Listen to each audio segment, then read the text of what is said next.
So what we want to do is cultivate a capacity for kindness. So, close your eyes.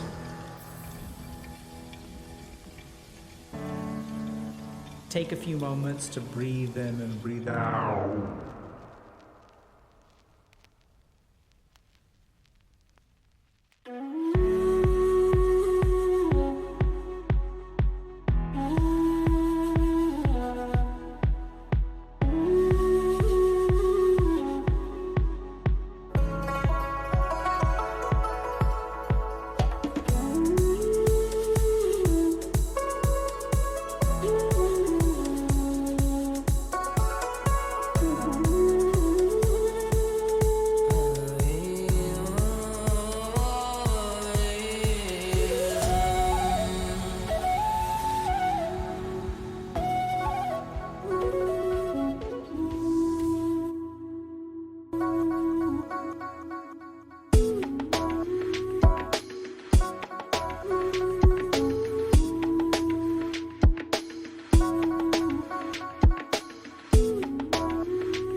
So what we want to do is cultivate a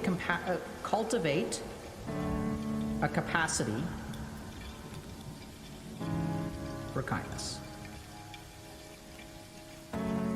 So, close your eyes.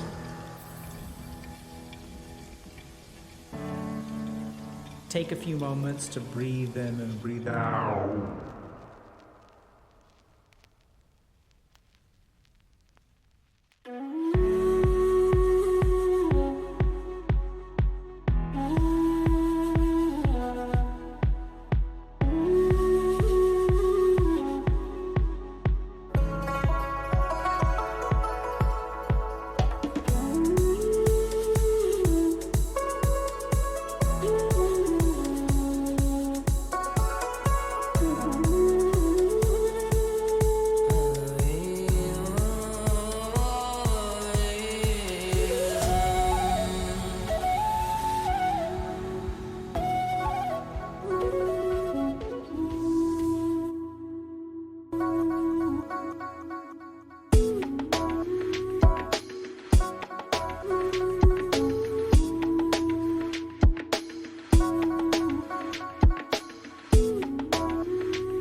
Alrighty, chat, let's get started. Welcome to another Healthy Gamer GG stream. My name is Alok Kanoji. Just a reminder that although I'm a psychiatrist, nothing we discuss on stream today is intended to be taken as medical advice. Everything is for educational or entertainment purposes only. If y'all have a concern or question, please go see a licensed professional. Hello, everyone. How y'all doing today?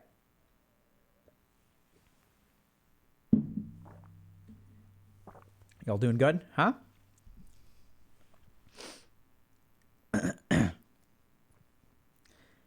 So we do this for fun? Yeah. Sometimes I know it's kind of strange. There's this place called Twitch. It's one corner of the internet. And sometimes people use this corner of the internet for entertainment. I know it's shocking. Ridiculous. I'm also a little bit confused. So I see that there's an emote of my face being creepy. How do these things get made? Like, how does that work?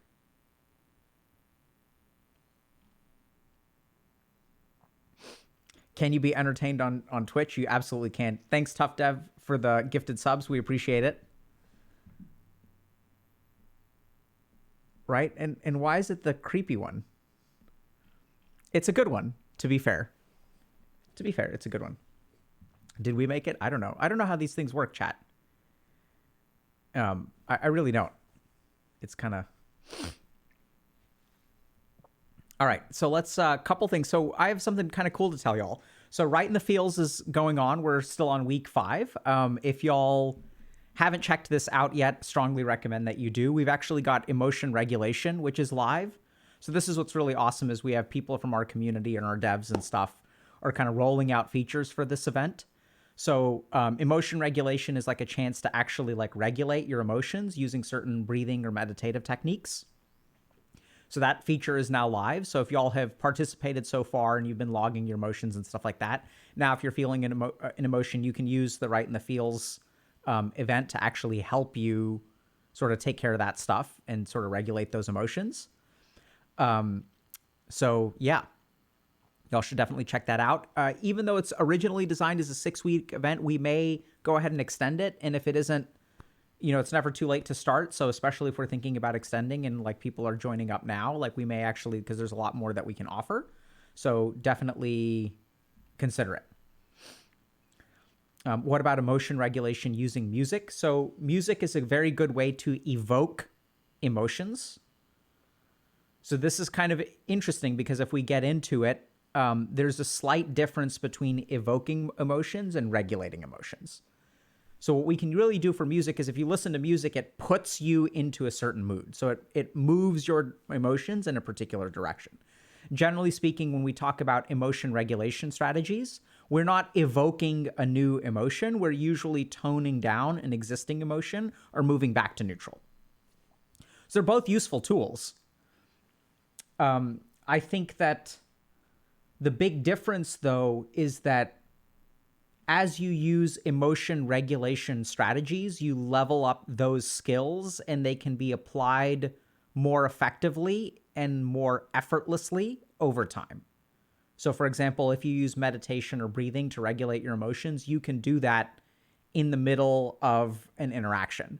Whereas if you rely on music to regulate, doesn't really regulate, it evokes new emotions.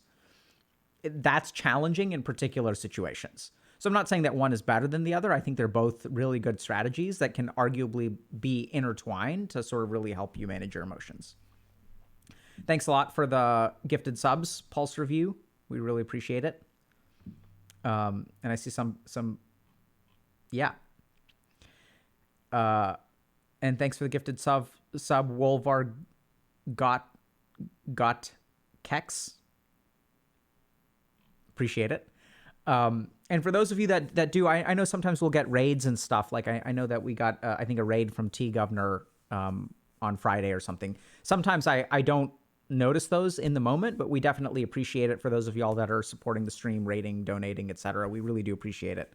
I just try to really focus on what I'm doing in the moment, and so have difficulty kind of tuning into some of y'all. So apologies for that. It doesn't mean that we don't value. It just means that I'm focused on one thing at a time. So today I'd like to talk to y'all about 2 different things. One is we're going to talk a little bit about why I work 7 days a week. And I know that's kind of weird, but I do oftentimes work 7 days a week. And I want to share a little bit about what that's like, why I do it, and how it actually helps me a lot.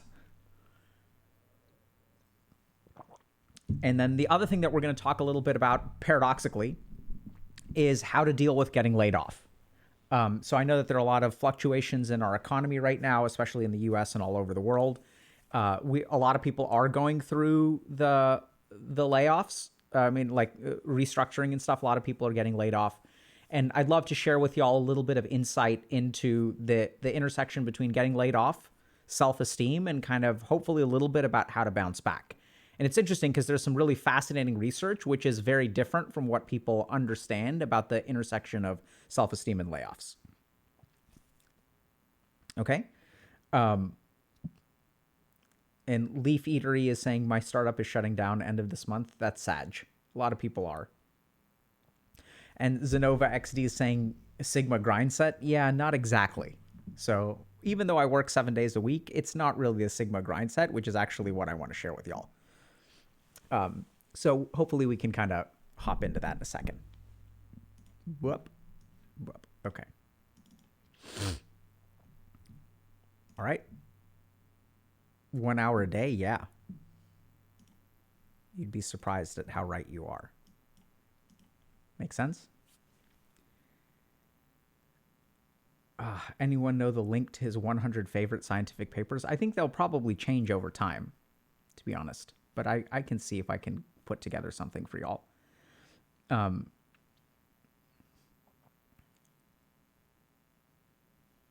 Okay, so Pulse Review Gaming just applied for a job with us. Great. So we'll take a look.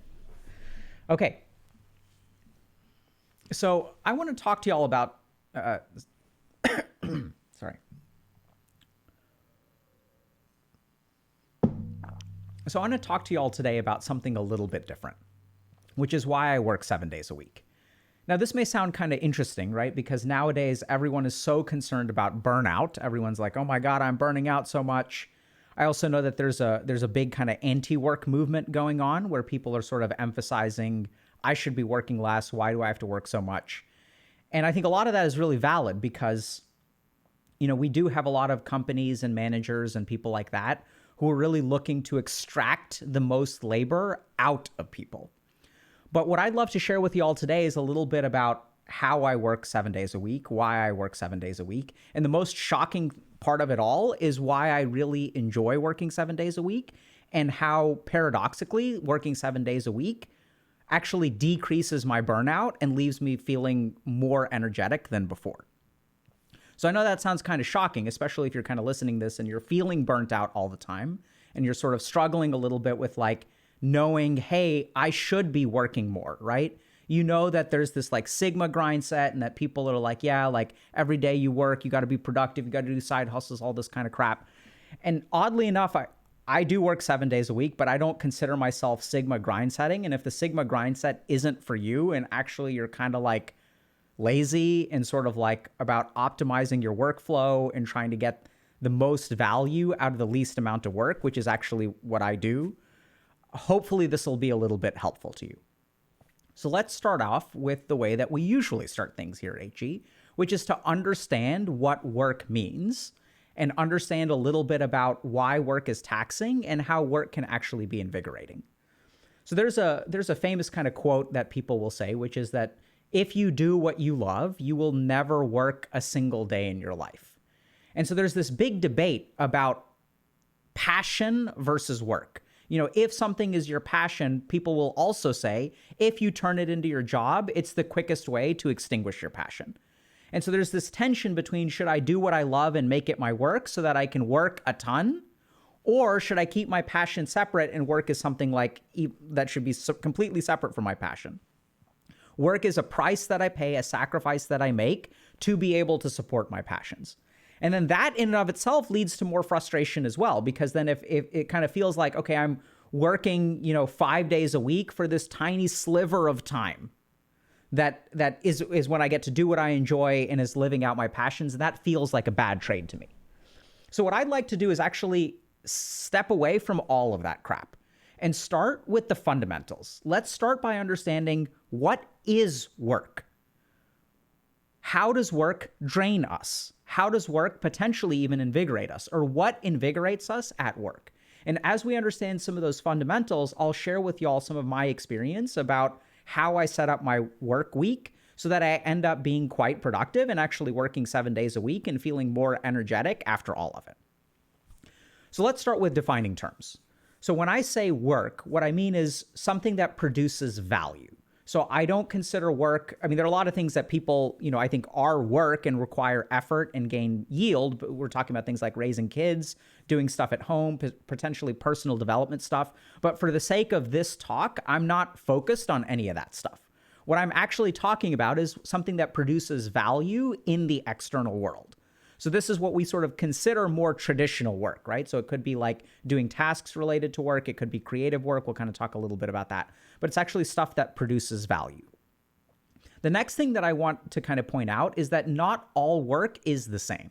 So when we say I'm burnt out from work, if you really tunnel down into it, not all the pieces of work are actually what burns you out.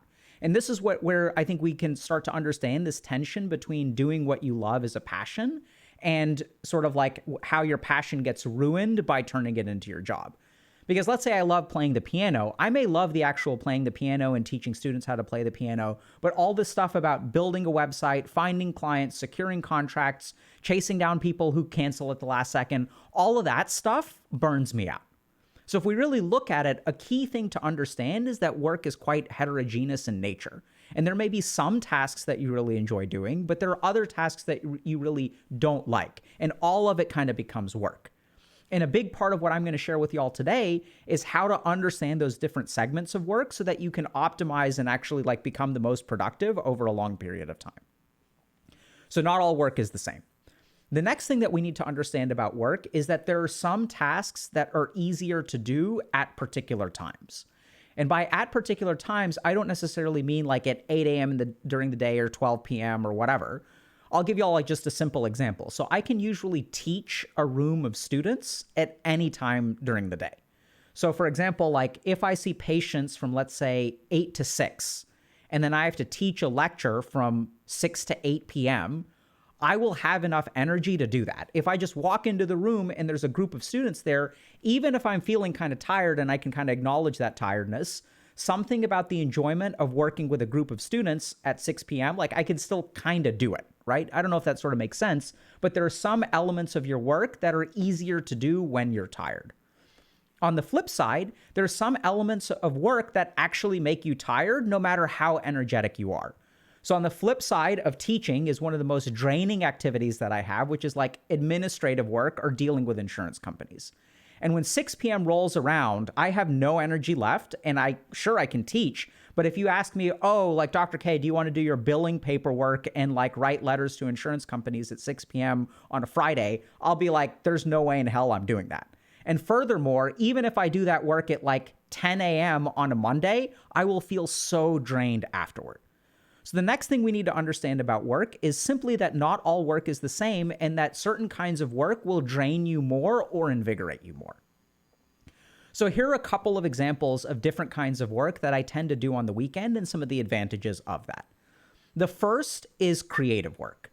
So in my experience of doing like creative work, and what I sort of mean by creative work is like ideating on lectures, maybe thinking about particular things I want to talk about, thinking about, how to develop educational curriculum, program development. Like this is all kind of creative work. Sometimes it also means like actual writing. So writing fiction or nonfiction or things like that. So there's like a certain pile of creative work. And what I've sort of found about creative work is that it's not transmissible from day to day. So I can't do like 14 hours of creative work on a Monday and have it be the same quality as if I do creative work when I'm inspired. So it's almost like I have this creative energy battery, like this particular pool of creative energy, which regenerates at a particular rate. And I can't, if I run out of mana when it comes to creative energy, grinding even further sort of yields very like crappy outcomes. So sure, I could sit down and write 14 lectures in one day. I could technically do that, but the quality of the lectures will suck. Instead, if I write like one lecture a day, I wake up, I kind of get excited by something and I do some amount of work. And after about an hour, I've got an outline for a particular lecture and I kind of feel like I've used some of that energy and it'll kind of regenerate later. So one of the key things that I tend to do on the weekends is some amount of creative work or ideation. And this is just the acknowledgement that work isn't perfectly interchangeable.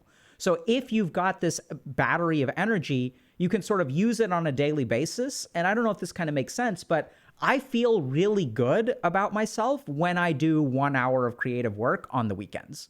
It feels so awesome to be like, Sunday at 11 a.m. rolls around and I've like written a really awesome lecture. It's something that I want to share with the world. It's something that I'm really excited about. And the cool thing is, since I did it on a Sunday, like it's Sunday at 11 a.m., and now I feel really great about myself, right? Because I was productive today. Today hasn't been an absolute waste. Not that it it's okay if it is an absolute waste, but I've been productive.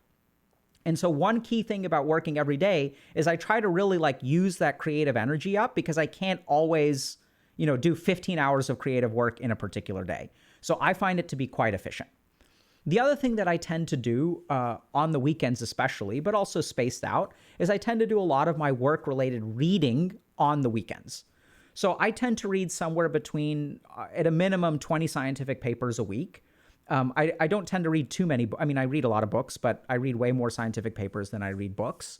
And what I tend to find is that reading a little bit on the weekend like really helps me. So I don't mean just like general reading, right? So what I'll do is sort of a focused topic that I get kind of curious about, because like on the weekends, I have some energy. And as I have some energy, I tend to get curious about things. And what I tend to find is, especially when it comes to doing things like reading scientific papers, I can read 5 papers a day pretty easily, but I can't read 35 papers in one day. That feels incredibly exhausting. So what I'll tend to do is a lot of the research that I need to do, if there are particular topics that I want to look up or like things that I want to learn about that I don't get the time to do during the week because I have all these other random tasks to do, that's when I really think about zeroing on the weekend and doing a lot of my reading. Now, this leads to, I think, a really important segment, which is part of the reason I really love working on the weekends or working 7 days a week, is it allows my brain to do something that I call mental composting. So if we look at neuroscience, we know that the way that our brain processes information is quite complex. So a couple of things that we know are pretty almost certain of is the first is that ideas get consolidated through sleep. So if I read, let's say, 5 papers or 6 papers on a Saturday night, my ability to learn from those papers and use them the next week is way better if I actually like give myself time to sleep on it. So if I read 5 or 6 papers and then I kind of like go to sleep, then what's pretty cool about that is if I talk about them on Tuesday, like I'll be able to recall statistics, citations, things like that. So it's like some amount of energy that I start the process of composting. The next thing that's really cool about that is that mental process of composting actually generates ideas over time. So if I sit down and let's say try to brainstorm for 4 hours on a Tuesday and I've got emails and meetings and stuff like that, I don't know if this kind of makes sense, but it's really hard to brainstorm on a Tuesday at 5 p.m. when you've been in meetings all day. If I really want to create an environment that's conducive to brainstorming, what I really want to do is give my mind time to like mull over things. And what I've really found is that mental composting yields a lot of efficiency if I space out my creative work. So if I'm reading research articles on Saturday, I'll kind of remember them a little bit on Sunday. I'll wake up on Sunday morning. I'll be like, oh, that's kind of interesting. I liked this stuff from what I read. Let me investigate this tangent a little bit more. So as I investigate that tangent a little bit, I start to develop some kind of idea. And then when Thursday afternoon rolls around, now remember, this is 5 days since I read the first research paper, I sit down with our content team and we're sort of talking about ideas, and I'll say, hey, I want to talk about this, this, and this.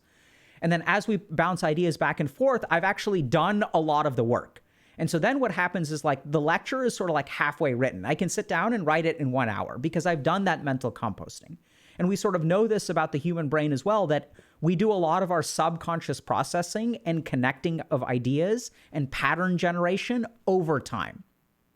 So the bizarre thing is that when I work 7 days a week, I actually find that the actual amount of work it takes to produce one thing goes down. So if you had to sit me down on a Thursday morning and say, hey, I need you to write a lecture in 6 hours about this thing, it'll take me 6 hours to write it because I'm not giving my subconscious a chance to play around with that stuff. I'm not doing that composting. And so what I've actually found is by working on the weekend, I can take a 6-hour task and actually reduce it to 3 hours. And furthermore, each step of the way, I find incredibly gratifying. Because I want you all to just think about this for a second. Once I read something on Saturday, I get curious about something. Well, let's read something. If I get bored of it, I'll set it down and I'll go do whatever I want. On Sunday, I have this like kind of new idea. Oh, okay, let me like read about the second thing. So I read about the second thing. I feel way better about it. And now I feel pretty good at the end of the weekend, right? Because I've done some work. And then when Thursday rolls around and someone's like, hey, we need you to write a lecture about this or give a talk about this, I'm like, fantastic. I can get that done in an hour. And so that whole process actually like invigorates me because it's like, wow, this is really fantastic that I'm getting a lot done and it doesn't feel like a whole lot of work. The last thing about working on the weekend that I think is really, really important, excuse me.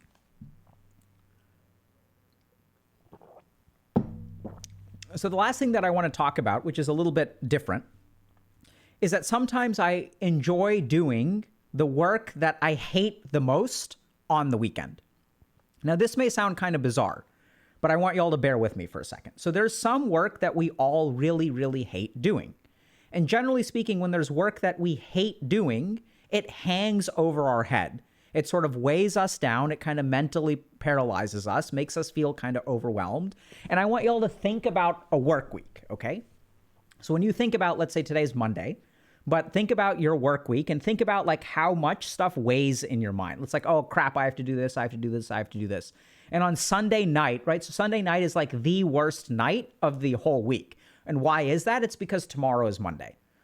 And so as you go into the week overwhelmed by your least favorite tasks, because those are the things that occupy the most, you're already burnt out on Monday morning. So I want to give you all kind of a bizarre scenario. Imagine that on Sunday night, the least favorite tasks that you have for the coming week were actually taken care of. How would you feel about waking up on Monday morning? Because if you really think about what those tasks are, oftentimes they're not actually large volume tasks. It's not like 15 hours of work, right? It's usually like little crap that piles up. It's like I have to fill out an expense report. I have to take my car in to get registered. I've got to, go through this 1-hour HR training that's required once a year. It's this little crap that weighs on you. And then when you're actually trying to do your work, right, because you sort of enjoy your work, let's say I'm a graphic designer, but on Tuesday I get an email from HR. Hey, have you done the HR, phishing training that you're supposed to do? That's 1 hour. And you're like, oh crap, I haven't done it. It's a waste of time. I got to do it. It's all so incredibly draining. And so one of the things that I really discovered that was really bizarre is I looked at my week and I decided, okay, what is the thing that I hate the most? I hate these small tasks where, once again, if I do 1 hour of HR training on a Tuesday at 1 p.m., at the end of it, I kind of feel tired and don't feel like doing the rest of my work anyway. And so bizarrely, what I've actually discovered is that if I really want to be efficient and I want to feel good about it, what I'll actually bang out is I'll do 1 hour of stupid HR related work or administrative work or the work that I really hate the most. I'll do it on a Sunday. And you may ask yourself, wait, doesn't that ruin your Sunday? And actually not really. So I do the work and then how do I feel afterward? Imagine Sunday at 2 p.m., the stuff that you dread the most about this coming week is actually done. It's invigorating. It's actually freeing. So now I'm like, oh crap, like I don't have to actually deal with this crap anymore, right? Like I did it. And now I get to go into Monday morning not having worried about this stuff. So I know it sounds kind of paradoxical, but I actually find that working 7 days a week is actually quite invigorating. It actually I feel better about it. I feel like I have more energy going into Monday morning, having done some work on Saturday and Sunday. The main reason for that is because I've realized that work is not homogeneous, that there are different kinds of work. And if I really want to optimize some of my energetic outputs, if I want to optimize the value that I produce, it actually means spacing out some work. It's sort of really giving myself an opportunity to take advantage of my creative energy battery and making sure that I use some of it every day. It's also giving my mind a time to like mentally compost so that I can start to generate a lot of ideas, and then those ideas come out cleaner because my subconscious has already played with them. That in turn leads to better outcomes, right? So once your ideas are organized in your head and you sit down and try to produce something out of it, it ends up being like way cleaner and better received. And the last thing, this is the most bizarre thing that I discovered, and this was through a lot of introspection, is that the tasks that actually burn us out, if we actually bang out even half an hour of them or an hour of them on the weekends, it can be so mentally freeing. Like it's like the feeling of checking things off your list, and now you're going into Monday morning and you don't have to worry about that stuff. Because what is it that really burns you out? It's having to worry about that stuff. And then since you're grappling with that crap, you can't focus on the work that you actually enjoy. Your creative work takes a dip. And once your creative work takes a dip, that's the reason that you're actually there. Then you're not producing at the level that you really want to. And as you're not producing at the level that you really want to, you get increasingly frustrated, and that sort of leads to burnout. So I know it's quite paradoxical, but one of the things that I've really discovered is that working 7 days a week not only reduces my burnout, it actually makes me like more productive and makes me feel more invigorated, and also frees me up during the week to focus on the tasks that I really want to at work. So I hope that's been a little bit helpful. I know it's kind of bizarre. It certainly isn't what I would call the Sigma grind set, but I'd encourage you all to think a little bit about the heterogeneity of work and really think about how to optimize your own creative energy. Questions?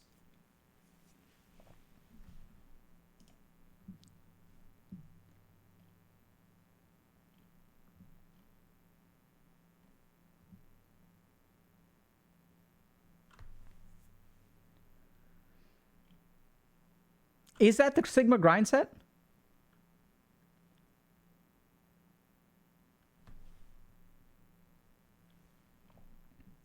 So,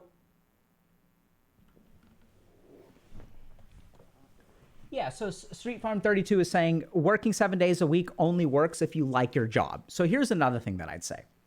I'd say that unless you're...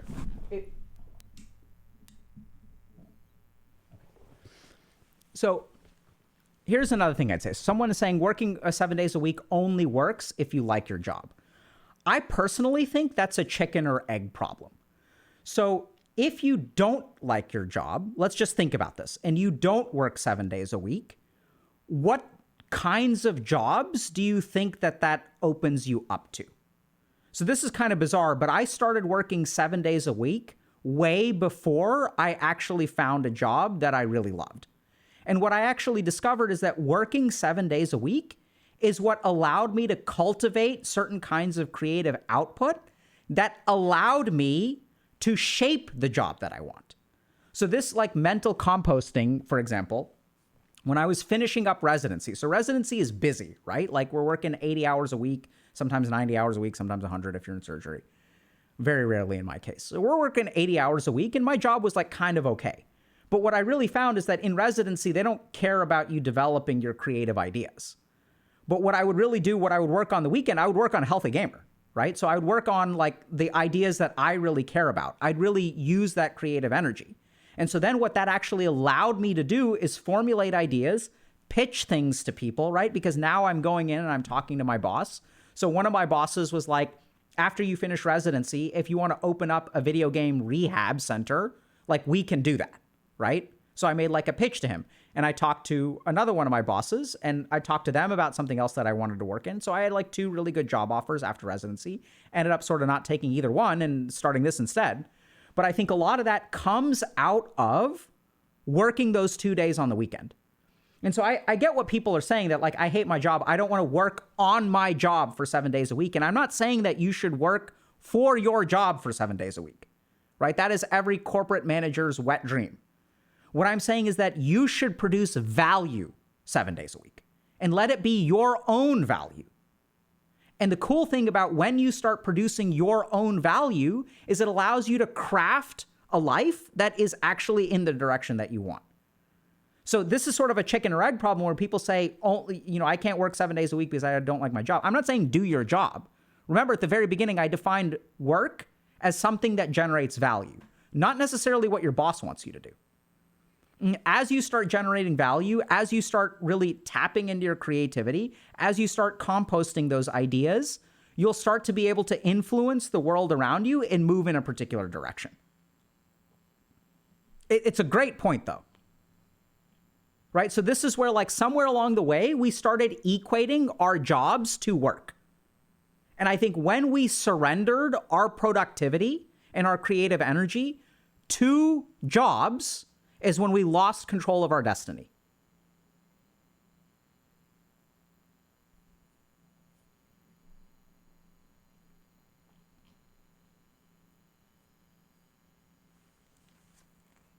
So how many hours do I work per day? It depends on the day, but I will work anywhere between 6 and 12 hours a day, and on the weekends, anywhere between 1 and 4.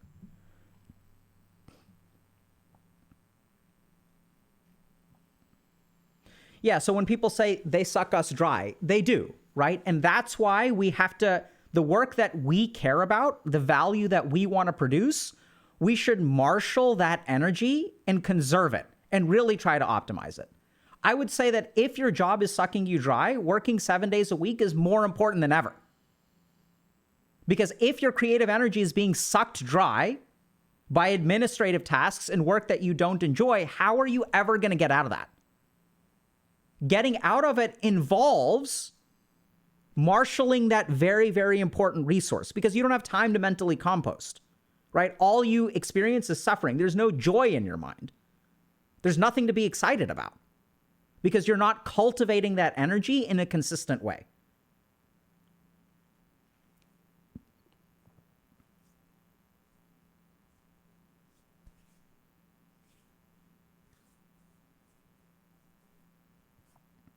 Managing a household takes a lot of time. If you can work that much, you're privileged. Yeah, I mean, I think that I have a lot of privileges, and I didn't mention this, but I work really hard around the house, right? So I tend to clean the kitchen 1 to 2 times a day. You know, I'll make food for my kids. I cook dinner more often than my partner does. You know, I put my kids to bed a lot. I wake up, you know, like I agree, it's a lot of work. And that's where it's like, y'all, the real question you should ask me is how many hours of recreation do I have a day? And that's like, I have probably less than on average 1 hour of recreation per day, which is fine. And why is that fine? Because I actually have cultivated a job that I enjoy doing. So I actually find it very satisfying to do some kind of work. So people are saying, how is that fine? How do you relax? Let me explain something to y'all. If the work is not draining, you don't need to relax from it. Does that make sense? So this is like, we have completely missed sight.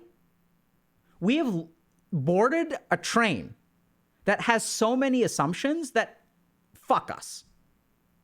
And it's this idea that, oh, how do you have time to relax? I don't need time to relax. I'm working right now, and I'm loving this. Do y'all get this? Like, this is my job. And this doesn't drain me. Like, streaming is draining from an energetic standpoint, but I love having this conversation right now. This is not something I need to relax afterward. Like, it's not like, oh my God, not another day of Twitch streaming and hanging out with chat. Oh my God. Am I privileged? Sure. Am I lucky? Sure. Did I get a lot of big breaks? Absolutely. And also, I took advantage of those.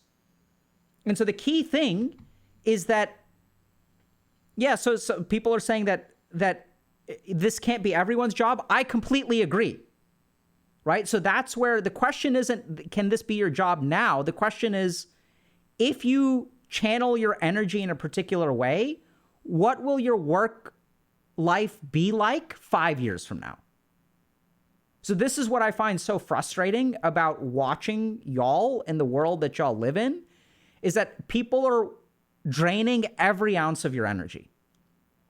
And so then what happens is it's like, you're so drained that you can't even engage in any kind of creative endeavor. You can't start to like cultivate a good life for yourself because you're always running on empty.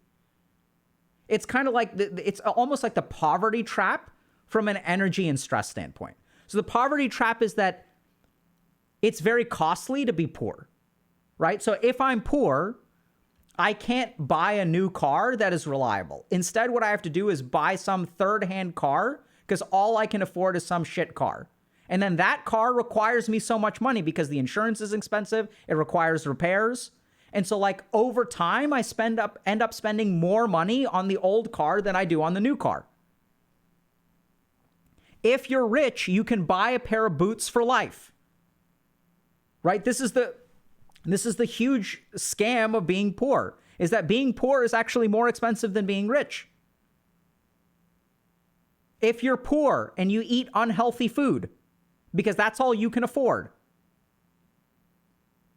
and if you live in a poor neighborhood and you don't have access to good grocery stores, there's actually public health studies about this, about what they call food deserts. That if you go to some very low socioeconomic status places, in the United States at least, and I'm sure this is true elsewhere, that their access to fresh fruits and vegetables is very low.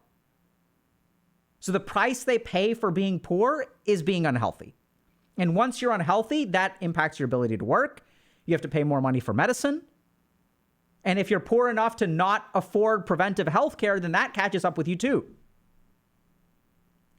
And so what I see right now that's actually like really terrifying is that we are being made beggars in terms of energy and stress. And since we're so broke when it comes to our energy reserves and battery, we can never cultivate the life that we actually want to live. And so then what we get stuck in is like this balance between like stress and relaxation. It's like my job is going to buy me 80 units of stress, and now I need 80 units of relaxation to balance it out. This is kind of like payday loans, right? Where you like take some loan and the interest on the burnout is like catching up and you can't relax your way through it. It's a really challenging situation. And so I don't know how to say this, but like, I mean, I was sort of there, but I think honestly, I probably never had it as bad as a lot of people out there. I've been really lucky. And at the same time, what I've discovered is that actually intentionally changing the way that I live my life and the way that I structure my work and not sacrificing, not letting them take away my creativity has been transformative. And so I'll give you all a very simple example. So I used to write, so I wrote a book on video game addiction about 4 years ago, okay? Like a real book, and never got published or anything, but I wrote that book while I was on call. And so what I really found is that like, you know, on call, like it's hard, right? It's hard because you're working and you're getting pages and stuff like that. But if I had quiet time, I would put in 1 or 2 hours. You know, while I was on the subway, I would like read some papers and stuff like that. And so it's kind of bizarre, but it's you know, time management and not sacrificing my creative energy. And it wasn't like the patients were suffering. I wasn't sitting there while, you know, I was getting paged and ignoring stuff. It's like you get quiet moments in the day. I think the best evidence that I've seen, an amalgamation of evidence, suggests that most people really only work about 4 hours a day. And if you go to the office, you spend about 4 hours pretending to work and 4 hours working. And then you feel drained at the end of the day. And this is really what I found, is that at the end of the day, this is what so frustrates me the most about things like side hustles and the Sigma grind set and stuff, is there's this expectation that the only way to get out of this is after you've done your day job to do something else afterward. And all I'm saying is like, pay attention to yourself a little bit. Pay attention to your creative energy. Pay attention to when you can work. What work can you do first? What work can you do next? And as you pay attention to yourself, you will start to discover some efficiencies that you can capitalize on, or some inefficiencies that you can fix. As you capitalize on those, you start to get a little bit better. As you start to gain some momentum, you get excited about things. As you get excited about things, you have more energy to do work. As you have more energy to do work that is aligned with what you want to accomplish in life, that starts to snowball. And then at some point, you can try to translate that into actually like some kind of income. And then it starts to snowball. The challenge is that we're sucked dry from our current environment, where the only thing that we're thinking about is how to relax our way out of stress, that we're fucked.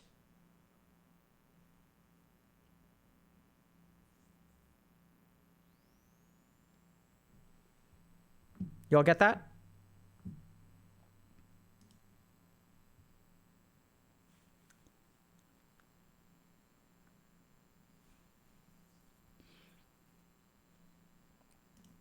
So someone's asking, this is a little bit different, but what do you do if your job gives you more responsibility than you can handle? Well, if it's more responsibility than you can handle, you're going to fail, right? So what do you do when your job gives you more responsibility than you handle? You fail. Now, this sounds kind of weird because people are like, wait, what? And so if you try to lift more than you're capable of, you're going to end up injuring yourself and blaming yourself. So as you accept that if your job gives you more responsibility than you can handle, you're going to fail, and then you're going to be chill about it, right? Because it's like not reasonable to accomplish what they're asking you to accomplish. So you're going to fail, and that's okay, right? So practically what you probably want to do is set some kind of limits with your job, which is easier said than done. There's an art form to it for sure, or a science to it even. But just like, this is the thing, right? So this is like, I'm hearing this person asking, what do you do if your job gives you more responsibility than you can handle? And there's an implication I want you to think of. What do you do? There's an implication of responsibility on you to somehow transform into Superman and try to balance the equation. And since you accept that responsibility that the job gives you, and now it's your problem, that's why they get away with it. Because then you turn into Superman, burn yourself out to end up managing more responsibility than you deserve or can handle. So, you know, it's not, if it's not your responsibility, it's not your responsibility. Now, I think there are definitely times where there's temporary periods where you should try to make it work, right? But that's where, like, the main question is, if there's a temporary shortfall, what is your employer doing to fill that over time? So I think it's fine to temporarily step up, but that should be temporary.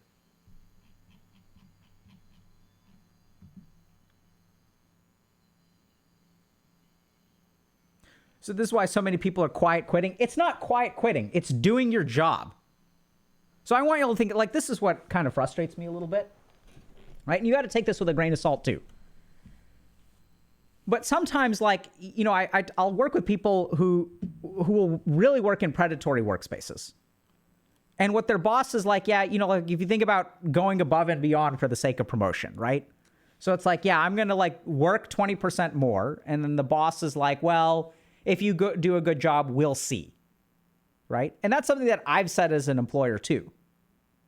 Okay, so there's a version of this that I think is fair, but now I want you all to just think about reversing it, right? So right now you pay me $20 an hour.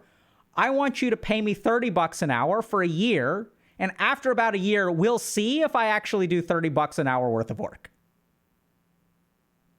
Do you all see, like, how absurd that is? To expect someone to consistently work for some amount of questionable payoff? It's like the reverse of it sounds absolutely insane. Yeah, y'all, give me the increased compensation. Let me try it out for a while, and I'll let you know if I feel like doing the work. Right? So I do think that there's value to going the extra mile. I think there's value to trying to distinguish yourself. But that's where I think it's sort of like a test case, right? So I myself have gone the extra mile at several of my jobs and tried to really go above and beyond. I think that was a good move on my part. And the key thing is that you have to be in a relationship where the person on the other side, like, understands what you're going through. And even if you don't see some yield from it, which happened to me, I at least know that the person who was not able to compensate me fairly, or call it whatever you want to, it was out of their control, right? So there are reasons that things don't work out at companies. Like, so that happens all the time, right? It's so bizarre. But I think, honestly, it's like, it's developing a good relationship with your boss, which I mean, I've had a bunch of bosses before. I have good relationships with almost all of them. Sometimes I had to go above and beyond. It's not like they paid me extra, and I don't mind. I have their back because this is the key thing. They have mine. And to this day, they have my back. To this day, they help me and support me, even though they haven't paid me a dime in like 5 years. Right? It's just about the reciprocity of a relationship. That determines whether you should go above and beyond.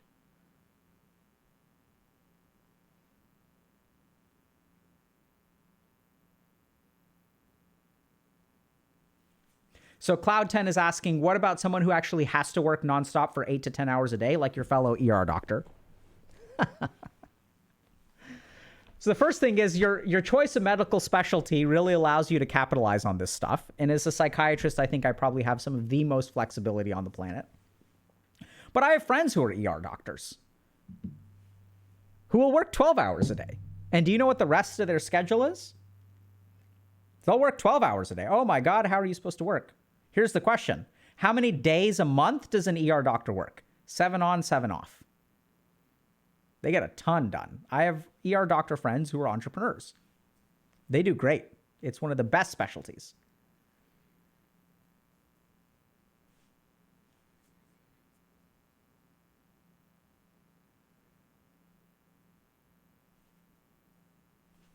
So Street Farm 32 is saying, I refuse to ever work 7 days a week, but I can create value 7 days a week easy, and less than 1 hour of recreation per day sounds downright dystopian and depressing. Just the thought of that scares the crap out of me. So I'm with you that it sounds absolutely terrifying. But this is where we've got to like tunnel down a little bit, okay? What does recreation do for you? What is the benefit to the human being of recreation? Let's think about that for a second. What is the value of recreation? What does recreation do to my body and my mind? So one person saying takes a load off of your mind. Gives me joy, hope, love, and energy. Freedom, escape, distraction, endorphins. I do too much of it and it feels like a distraction. Recover. Resets. So let's think about these things. So what if you have nothing to recover from? Right? What are you escaping from? Like, this is the key thing about recreation is we've divided our lives into things that we enjoy and things that we don't. And what we've actually done, I know this sounds bizarre, what we've actually done is attribute the enjoyment or the cost to the activity.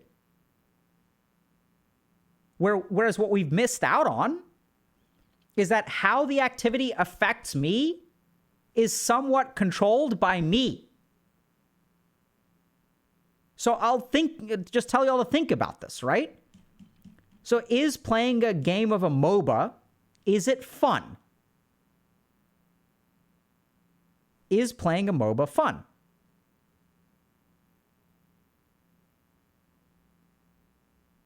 Like, this is bizarre, right? What do people like? So just like, think about this. What do people do on their day off? They play MOBAs. This is my recreation. You're telling me, Dr. K, that I don't ever get to play a game of Dota or League of Legends again? Oh my God, what a dystopian. Wait, utopian or dystopian? Is that utopian or dystopian? I'm confused. So here's the really bizarre thing that we're doing right now. The more that we rely on recreation to give us energy, the more we are surrendering our control of our own energy and satisfaction in life. Do you get that? When I say that the only way I can be happy, the reason I am unhappy is because I don't have enough recreation. And then you look to the recreation to make you feel better. The more you do that, the less control you have, right? Because now you're outsourcing your contentment or your energy level to an external activity. The more that we outsource our energy or contentment to an external activity, the more atrophied we become in terms of our own ability to control our satisfaction. As our ability to control our satisfaction goes down, we become more dependent on recreation to prevent burnout. Do y'all get that? And this is where, like, when I ask you about playing a game of MOBA, The attitude that you have when you sit down to play a game of MOBA determines whether it's fun or not. Right? Like, tell me I'm wrong. Tell me that the attitude that you have when you sit down, if I've just lost a game and I'm tilted and I sit down and I play another game, how much fun am I going to have? So what we've managed to do as a society is we've outsourced the control of our happiness to external things. Everyone's talking about dopamine, dopamine, dopamine, dopamine, dopamine. Oh, dopamine this, dopamine detox, dopamine, dopamine, dopamine. It's not dopamine. It's way deeper than that. Dopamine is a neurotransmitter. It's a neurotransmitter. A neurotransmitter is like a letter of the alphabet. It does all kinds of crap. We have dopamine in our gut. Dopamine allows us to move smoothly. Dopamine isn't the devil. It's just a neurotransmitter. Like, just because the word shit has an S in it doesn't mean that S is bad and we need to get rid of S's. That's what when everyone's like, oh, I need to remove dopamine from my system. No, you don't. If you had to remove dopamine from your system, you know what we call that? We call that Parkinson's disease. That's what happens when your dopaminergic neurons die in one part of your brain. So what we've managed to do is outsource our contentment and happiness to the world. And then we become dependent on recreation. As we become dependent on recreation, we get fucked. Because now I'm not contributing anything. Like, I'm not doing anything that I find fulfilling.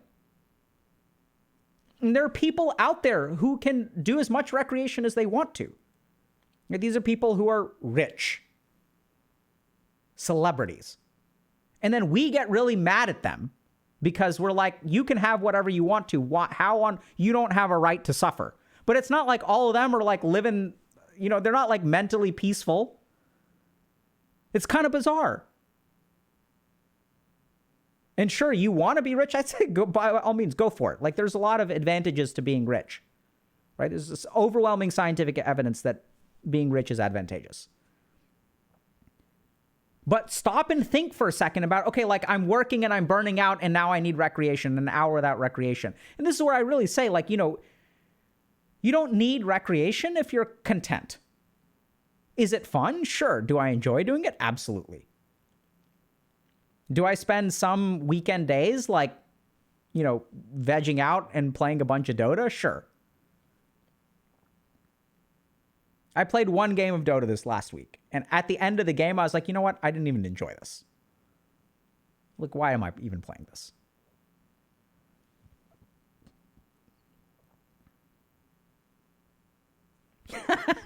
So maybe I should play LOL.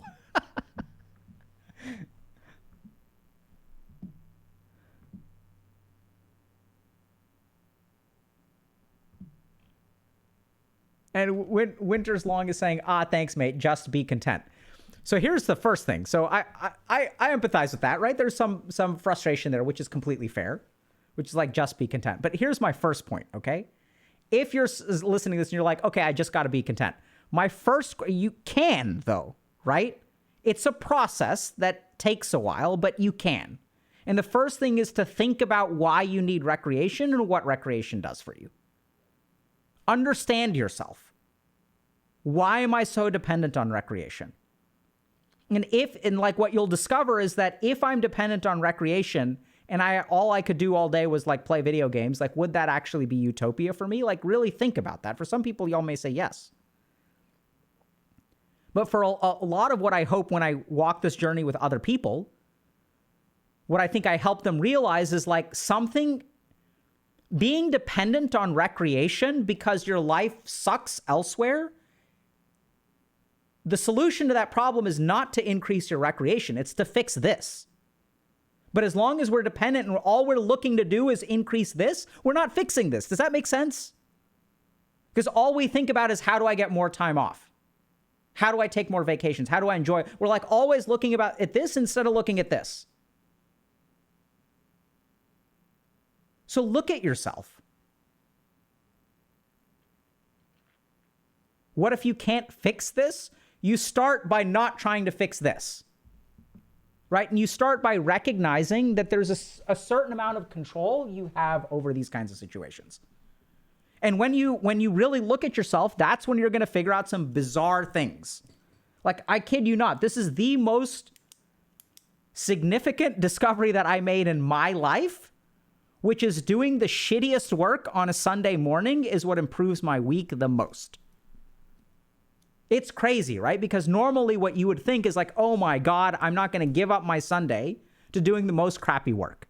But what I actually discovered is doing half an hour to an hour of shit work on Sunday morning is what allows me to go into the week feeling great because I don't have to worry about that crap.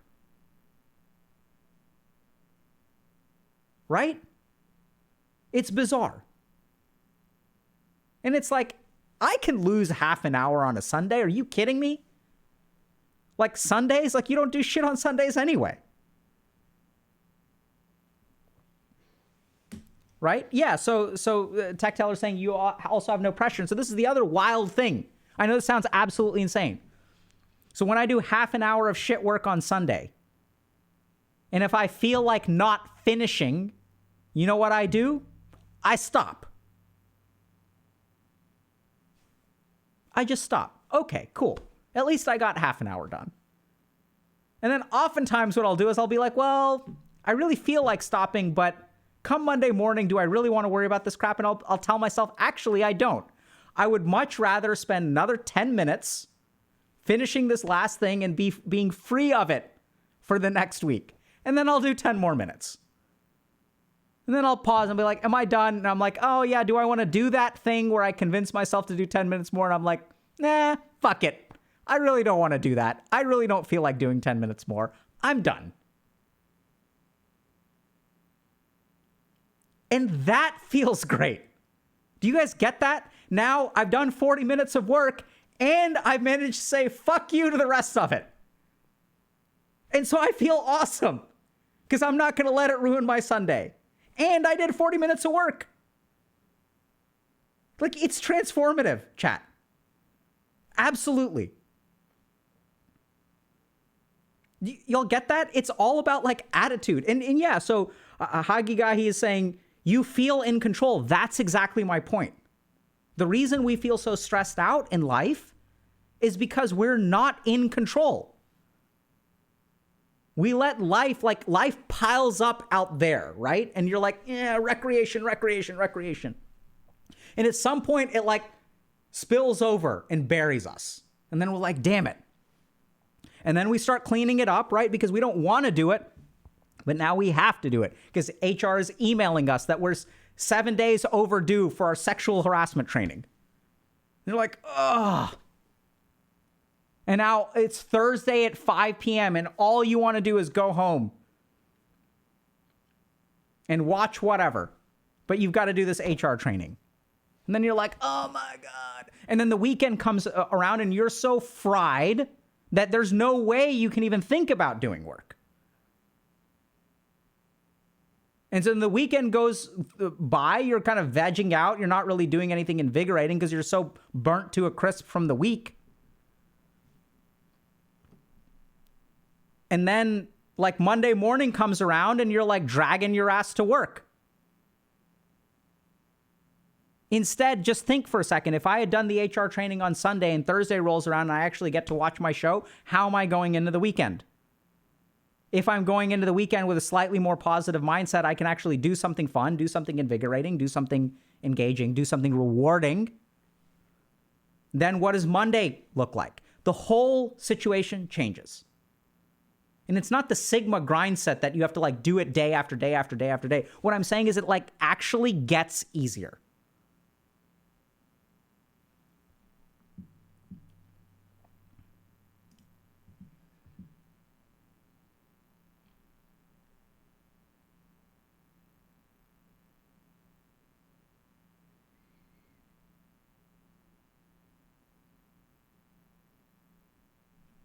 Yeah, so there's a really good question here. Do you have any advice for warehouse workers that have labor-intensive and monotonous 12-hour shifts and managing the perpetual tiredness that comes from it? So I'm going to tell you all a story. So I had a patient who once got a piece of advice from his dad. His dad said, this is a great piece of advice. Dad said that you can make money as a man. You can make money in two ways in this world. It's not exclusively true of men, but, you know, there's a dad and son kind of thing. They're older. And he said that you can make money using your body or you can make money using your brain. And son, I spent my whole life making money with my body, and I do not recommend it. Strongly recommend you make it using your brain. And so if you're a warehouse worker and you're working 12 hours a day, I don't know how much of this really applies, because I think that one of the things that I'm really, like, one of my core assumptions is some amount of physical energy availability. So even in residency, I dealt with a lot of physical exhaustion because you work a lot of hours, right? But it's not like doing hard labor for 12 hours a day. It's not like working construction. Do we work for 24 hours at a stretch? Or are you exhausted with very little sleep? But you're still like sitting at computers, seeing patients, you know, listening with a stethoscope, answering phone calls. Like, it's physically, I mean, it's tiring because it's like actually 24 hours of work, but it's like mild work. And so what I would really strongly recommend if you're in a physical labor job is you try to figure out how to ease the burden on your body as quickly as possible. So I've worked with people who have become managers, for example, and then like it eases up a little bit more, or making lateral moves, things like that. But oftentimes, honestly, it's hard.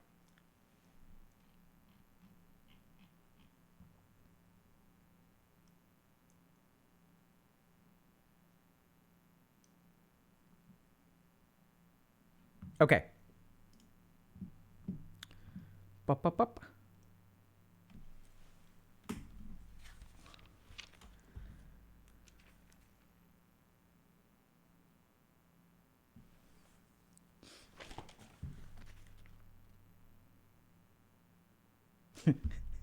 It's such a great question. Yeah, so I love this question, but I think it's so indicative of our problem. So Medium Rare 779 says, what if I can't do/enjoy recreation anymore because of work stress? That's exactly what I'm talking about, right? So we've come so far down this path where I've seen this, where burnout reaches a level where recreation doesn't even do it anymore. And the wild thing there is that I've helped people in that situation. And what we've come to the realization of is that's when you start to realize that recreation is an antidote to stress, is an unsustainable solution. And it's never going to work. You have to completely shift your mindset. It's like you can't go to work every day, cut yourself 1,000 times, and put 1,000 Band-Aids. And then you're like, well, what if I run out of Band-Aids? And like, that's exactly what we're doing. We stress ourselves out at work. We come home and try to recover from it. And then we, once again, back into the fray. We enter the meat grinder again. How many times can you go to the meat grinder and patch yourself up before you're like, hey, this shit doesn't work? Because that's what our brain does, right? Our brain starts to realize and learn that recreation is ineffective for actually improving our life. So this is where I think you got to like completely rethink things from the ground up. And at some point, like, you can't be bailing water when you've got a sinking ship.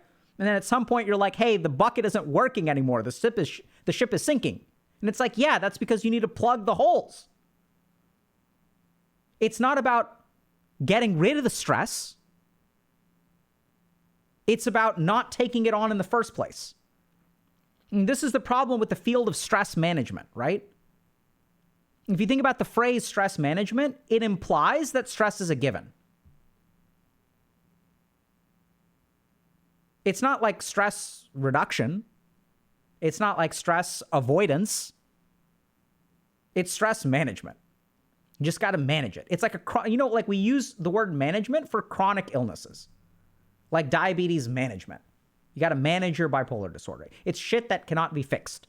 And the moment that we started talking about stress management instead of like stress avoidance or stress transmutation or sublimation, is when we like opened ourselves up to a road that ends up where recreation is no longer sufficient.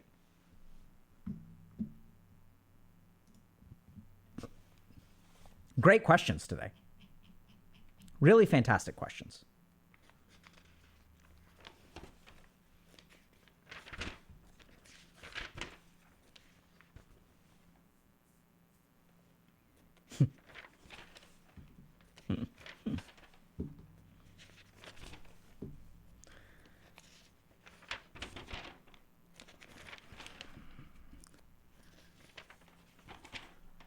Do I find work relaxing in a sense? Sometimes. I mean, there's a lot of my job that I dislike. Right? But it's the price that I pay. That's okay. Y'all get that?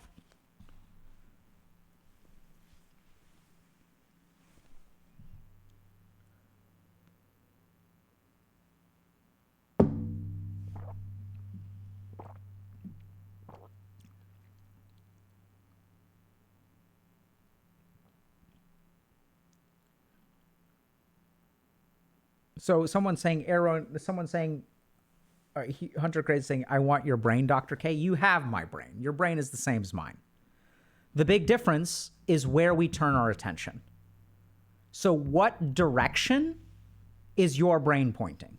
And what direction is my brain pointing? So I don't know. I mean, I'm making an assumption here. But I think the biggest mistake that 99% of people in our society make is they point their attention to the outside. And they try to optimize problems on the outside instead of pointing on the inside.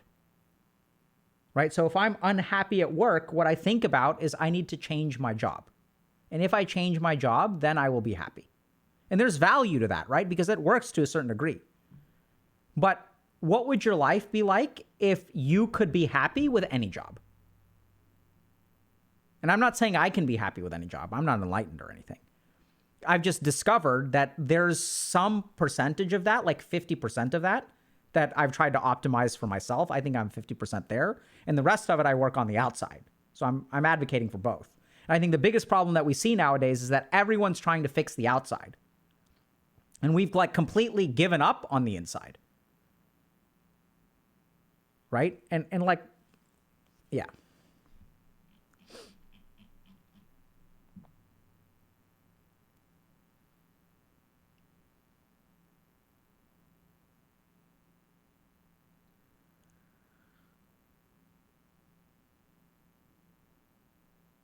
Okay. I see the questions are starting to change gears, so we'll move on to layoffs in a second. Okay.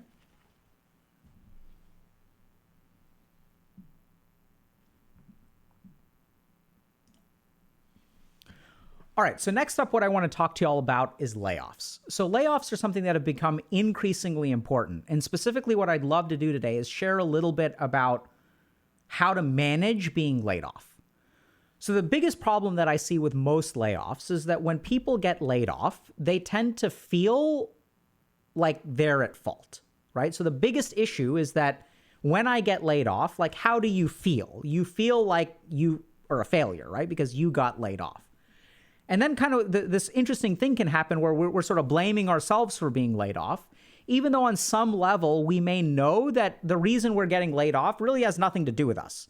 There are large-scale macroscopic economic forces, right? So inflation is at an all-time high. We see that, like, you know, there are contractions of value in terms of Amazon and Twitter and stuff like that. A bunch of people are doing layoffs right now. And we sort of know that there are these macroeconomic changes, but when we actually get laid off, there's a ton of uncertainty, and we sort of feel like we're to blame.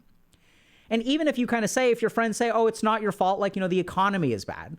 But then, like, what do you do in your mind for a second, right? When someone sort of feeds you that copium, and sometimes we feed ourselves this copium, especially with all this anti-work stuff that's going on, is we kind of like will say like, oh, it's not our fault. It's because, you know, there's macroscopic economic things. My boss is an idiot. The company's in trouble. And so I'm getting laid off. It has nothing to do with me. It all has to do with like corporate malfeasance. But even if you tell yourself that, or if someone else tells you that, in the back of your mind, there's still this like little question, right? Which is, well, why did I get laid off instead of somebody else getting laid off? And so if you look at someone that, let's say the so-and-so company lays off 20% of its workers, and if you're part of that 20%, even if you kind of realize, well, it's like the company sort of screwed up and they have to lay people off, even if you sort of realize that, you still are kind of thinking in the back of your mind, and if people say, oh yeah, it's like corporations and people are behaving stupidly and it's like, it's not your fault. But in the back of your mind is like, why wasn't I part of the 80% that was kept, right? What made it so that I'm in the 20% that got laid off? And so there's a lot of data that shows that when people get laid off, they feel like it's their fault. And what I'd love to do today is share with y'all a couple of thoughts about, first of all, why do companies lay off people? Secondly, what does the science about layoffs and self-esteem tell us? And thirdly, what are some things that you can do to kind of bounce back if you've been laid off? So first thing we're going to talk about are corporations. So oftentimes, what we struggle to understand as employees is that corporations are operating within what I would call a constructed reality. This actually isn't my term. It's a term that someone very close to me kind of explained to me after they were laid off. But they sort of said, like, it took them some time to realize that their bosses and management were operating in a constructed reality. And what does that mean? It means that they're operating in a reality that is a little bit divorced from what's actually going on. So I'll give you all a couple of examples of this. So let's just think through, how long does it take, or how long is the time between a company realizing that they are in financial trouble and actually laying people off? Usually it's like quite a short time span, right? So if we look at, if you're being hired by a company, you may have like something like a 90-day trial or 60-day trial. And in a 60 or 90-day trial in the hiring process, people are really trying to assess what your value is, right? So you work with a particular team, and then the team is like working with you. You work with this person, work with this person. You have a direct report. And they take some time to sort of figure out, okay, where do you fit in? Where do you bring value? Do we want to keep you? Do we not want to keep you? So they really get to know you as a person over that amount of time, and then make an accurate judgment based on your work product, personality, your team dynamics, all that kind of stuff about whether to keep you or not keep you. When people get laid off, is that how it works? Do they sit down and spend 60 to 90 days really paying attention to someone and how they fit in, what value they bring to the table, whether they're like a good fit or bad fit? Absolutely not, right? Some decision gets made very, very high up, and then someone comes to HR, the finance department or whatever. Like HR is sitting with like the CEO and the finance department, and the finance department, some guy who's crunching numbers in Excel is like, yeah, we need to lay off 20% of our workforce. Otherwise, we'll go under.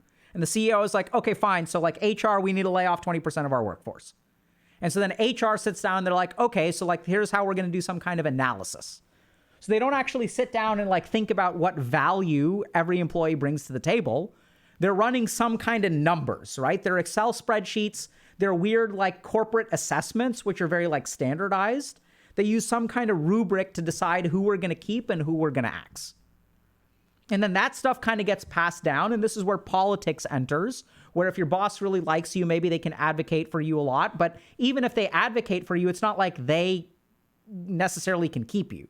So if your boss gets told from, the order gets passed down, you need to cut 20% of your workforce, then your boss is like, well, crap, like everyone on my team is fantastic. That's why they're there. But that's not actually how it works, right? We don't actually look at value generation. What most companies do when they're thinking about layoffs is look at costs. And this is the big problem, is you have to understand that value and cost are two different things. Value is the yield that you get from a particular investment.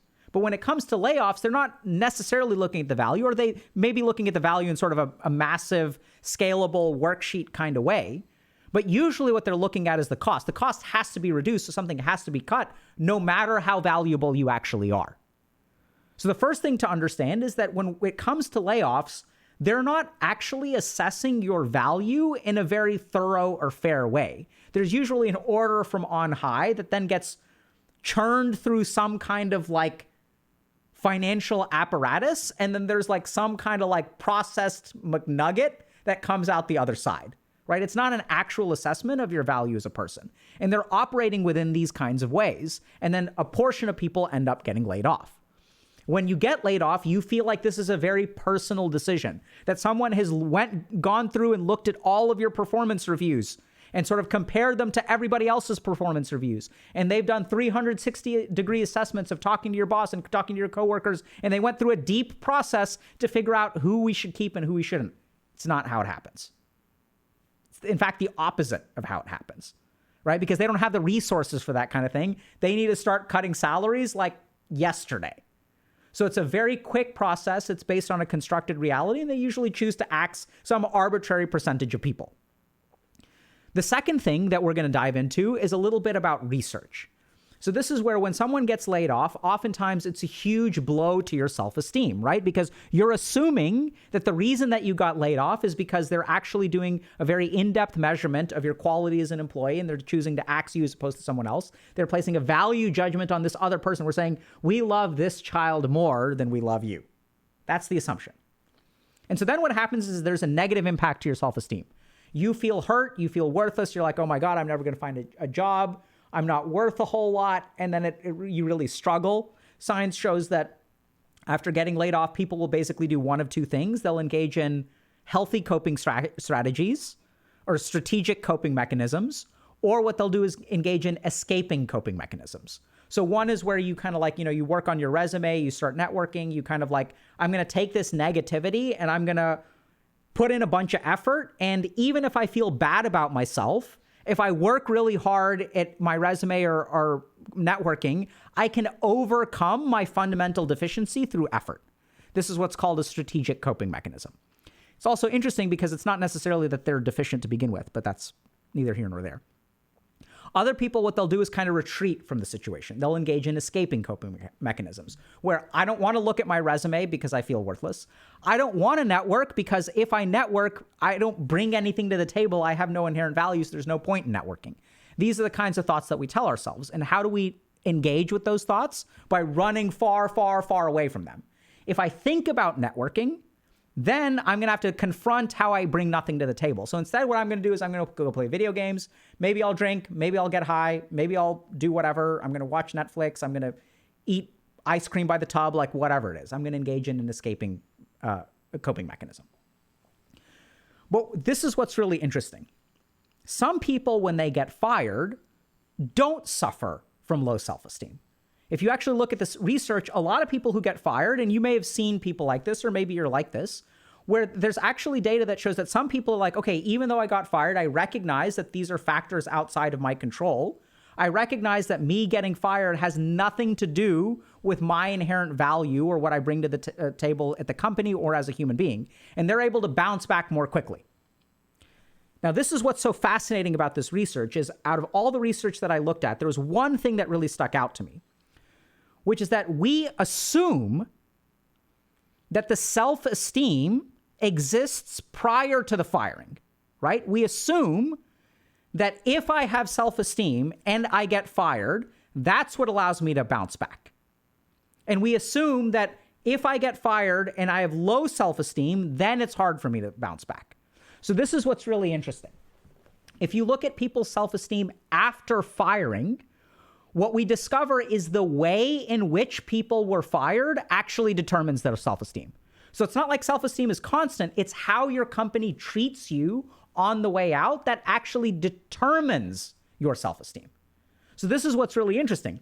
When a company sits down and talks to someone and lets them go in a personalized way and sort of says, like if your boss tells you, hey, you've done a really good job at the company. You bring a ton of value. We're sorry we have to let you go. There are economic forces outside of our control that have nothing to do with you. Unfortunately, we have to release 20% of our staff. You're in the business development, or let's say you're in the research and development part of our company. And since we've got to cut back on something, we're cutting back on R&D because we've got to focus on our core business as opposed to expanding into a new area, which is where your job is. That's why we're letting you go. So the more reasons and explanation and the warmer the termination process by your employers, the less your self-esteem will be impacted. And this is what's really important, is that we view our self-esteem, or more importantly, we view our value as being independent of the communication from our employer, right? We don't really think that the way my boss talks to me determines my self-esteem. But the research actually shows that that's exactly the case. And so now what I'm going to do is share with you all something really interesting. Let's do a quick thought experiment, okay? So if my company is kind of a crapshoot, if they're highly disorganized, and if they have no idea what's going on, what do you think their termination process is going to be like? Do you think it'll be what I described just now, where someone comes down and sits down with you, explains to you what's going on, explains to you why they let go? If the company is highly disorganized, what kind of termination do you think you're going to receive? You're going to receive like, hey, sorry, pack your stuff. We got to let 20% of people go. You're going to get an email from your boss that has no explanation. And then you're shocked. You're shell-shocked. You walk into work on Monday morning, you get an email at 10:15, 15 minutes before you have a client meeting that says you're let go. They're like, pack your bags. Security will escort you out within the next hour. And how do you imagine people feel when they get that? Oh my God, what did I do? What's going on? What's the explanation here? They feel terrible. Their self-esteem tanks. And the big irony is that the more incompetent your company is, the more likely your self-esteem is low because they're not appropriately communicating with you. So paradoxically, even if you're very, very valuable at a company, but if your company is disorganized, you're going to walk away from that interaction feeling like you're at fault. So this is the wild thing that I realized after like looking at 30 papers on coping strategies and consequences of being laid off and stuff like that, is that actually, if your self-esteem is super low, that actually implies that it's like more likely that the company is actually screwing up as opposed to you screwing up, which is mind-blowing, right? This is actually what the data suggests. So now the question kind of becomes, okay, so if I'm getting laid off, like how should I manage that? The first thing that you should do is think about these two things, right? So recognize that the pressures on the company are somewhat independent of the value that you bring to the table. Now, if you've been fired based on substantive feedback, that's a whole different ballgame. But that's usually not company-wide layoffs, right? That's like if you get some kind of performance review where they put you on probation and then 6 months later, they're like, we need you to do A, B, or C. If you don't do A, B, or C, and then you get fired, then that's on you. It's not necessarily on the company. You get what I'm saying? But what I'm talking about is like a little bit different, which is like if you get laid off with a batch of people. And even then you may be thinking, well, okay, like, why did I get laid off and my colleague didn't? Because I'm worth less than they are. Well, that's not necessarily true. So just understand that. The second thing that you should do if your self-esteem is in the pits is ask yourself, what was the nature in which I got fired? How was that communicated to me? Did people sort of like have me like a warm send off, or was it like cold and heartless? Did they provide reasoning and understanding? And did they kind of explain to me what my value was? Or was it like this kind of disorganized, heartless process? And then what you've got to realize is if it's a heartless process, if the answer to that question is yes, then you've got to realize that's on them. That's not actually on you. Does that make sense? So you've got to really understand that even though you may feel like crap, it's their lack of communication that actually makes you feel like crap as opposed to you being crap. And that's why you didn't deserve communication. That's not how it works. So the manner of the firing determines self-esteem. And so if you weren't let go in sort of like a warm, organized, information positive kind of way, even if they said, hey, we need to let you go because you're not pulling your weight in the ABC category, interestingly enough, those people have better self-esteem because they recognize where they need to improve and they can actually bounce back from that easier. So the first thing is to recognize points 1 and 2. The third thing that you should really do is spend some time grieving. So this is where, I know it's kind of weird, but I worked with one patient who once told me that I got fired 10 years ago, and that was actually way more traumatic to me than my divorce, which I was shocked to hear. But as we kind of talked about it, you know, being let go from your job can absolutely be traumatic. And sometimes what you've really got to do is the best word is actually grieve. So if we talk about how do human beings cope with loss, the word that we use for that is grief, right? So we kind of want to go through the stages of grief, which may be like denial and anger and bargaining and finally acceptance and stuff like that. Those are the Kubler-Ross stages of grief. But the key thing here is to just give yourself a little bit of time to like recuperate. Don't dive right into finding a new job. Don't, wake up the next day, pick up a phone and call 15 recruiters. Don't polish up your resume the next day. Give yourself a little bit of time. Why is that? Well, it's because if you start panicking and calling recruiters, they're going to pick that up, right? So they're going to pick up your emotional unhappiness and things like that. And it can actually kind of set you off on the wrong foot. So you want to give yourself somewhere between, I would say, 1 week and 1 month to kind of like grieve this loss depending on your financial situation.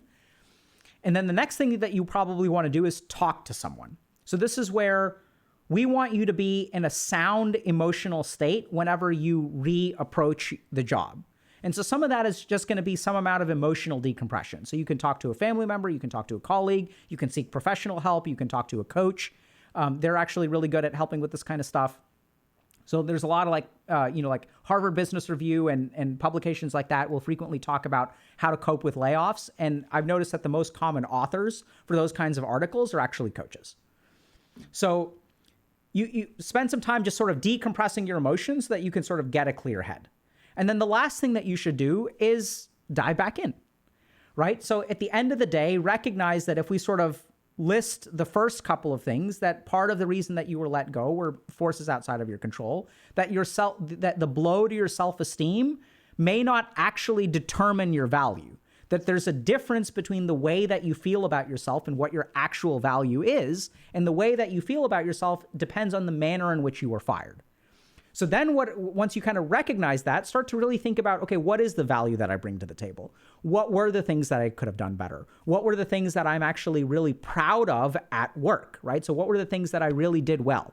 Because chances are you did something there. If you were let go kind of in a group of layoffs, there's a reason you hadn't been fired yet, right? You were there for a while. Maybe you were there for a year or 2 years, 10 years, 15 years. I've heard all these stories. And if you're there for 15 years, you're bringing some kind of value. So as you start to think about that, sort of zero in on that a little bit, start to really think about how you do bring value to the table. And maybe you were in the R&D department, and why did you let go? Why did they let you go? It's because they don't have money for R&D anymore. That doesn't affect your value as a human being. That just means they couldn't afford the value that you bring, right? So those are two very different things. And once you kind of zero in on that, this is what we've sort of known from recovering from trauma. You should weave that into a narrative. And so the biggest problem with low self-esteem and getting fired is we turn that into a narrative of negativity. The reason I got fired is because I am worthless. You've got to reshape that narrative based on the value that you bring to the table and the appropriate external factors. I bring this value to the table, and the reason that I got fired is because my company could no longer afford to invest in R&D. So what I'm looking for from future companies, and what I'm curious about on your company, is that, are you guys interested in growing? Are you guys interested in R&D? If so, I'm the right fit for you. And so as we reconstruct that narrative, as we lean into our own value, what science tells us is that our self-esteem will grow, and people who are able to construct that positive narrative, this also comes from research from the post-traumatic growth tradition, or that section of research. As we're able to not reinvent, but really shape that narrative in kind of a value-driven and positive way, it actually manifests in all kinds of different ways. It improves the way that our resume looks. It improves the way that we interact with people. It improves our networking. It improves our interviewing. And it even improves our chances of finding a good job. So I know that being laid off can be a very traumatic experience, especially because when we get laid off, we feel like we're the ones at fault, right? There must be something wrong with me in order for me to be laid off. Then what kind of happens is when we start to feel these kinds of thoughts, we'll start to take some copium. We'll try to reassure ourselves by sort of thinking about, oh, this is corporate malfeasance. Everyone up there is an idiot. We'll kind of blame them. But even as we blame them, there's this tiny little thought stuck in the back of our head, which is, even if my boss is incompetent, why was I the person that got laid off as opposed to the 4 other people on my team that got to stay? So we sort of have to tackle that front and center. And we want to tackle that by, first of all, acknowledging that usually corporations have a constructed reality that has a lot of variables that don't actually have to do with our value.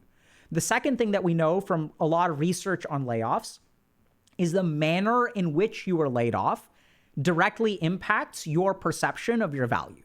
So if they didn't do a good job of laying you off, it's a cold, heartless email, then that doesn't actually mean you're worthless.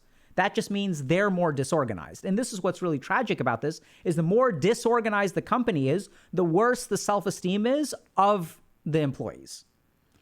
And the last thing to do is, in terms of how to bounce back, give yourself some time to grieve. Find someone to talk to, professional colleague, friend, family, coach, therapist. And the last thing is to really think about the value that you bring to the table and structure a narrative going forward that is based on that value. Questions?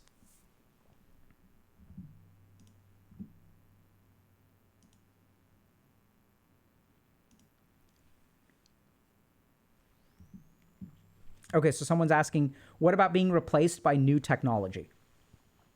Yeah, that's an interesting thought. So,